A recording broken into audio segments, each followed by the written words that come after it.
जब हिंदुओं की बात आई तो राजा भैया ने हमेशा खुलकर अपनी राय दी।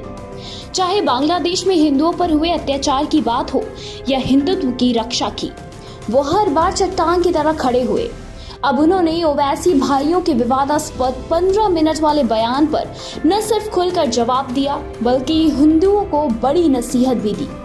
प्रतापगढ़ के कुंडा से राजा भैया ने महाकुंभ में दिए अपने बयान में हिंदू समाज के सामने जरूरी सवाल और चुनौतियां रखी। महाकुंभ में शामिल होकर राजा भैया ने ओवैसी के बयान का जिक्र किया। उन्होंने कहा कि अगर इस बयान पर गंभीरता से विचार किया जाए तो इसमें कुछ सच्चाई है। उनका कहना था कि अगर पुलिस हटा दी जाए तो हिंदू समाज के सामने बड़ी समस्या खड़ी हो सकती है। उन्होंने इसे हिंदुओं के लिए चेतावनी के रूप में लिया और सवाल उठाया कि हमारे पास क्या है। हम न तो वंश वृद्धि कर रहे हैं और न ही सशस्त्र संचय।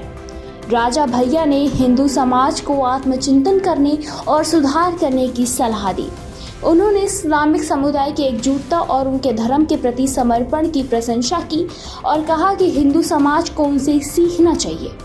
उन्होंने महाराज शिवाजी के उदाहरण के हवाला देते हुए ये भी कहा है कि शिवाजी ने हिंदवी स्वराज की स्थापना कर ये दिखाया था कि एक संगठित समाज कैसे अपनी पहचान और अपने अस्तित्व को बचा सकता है।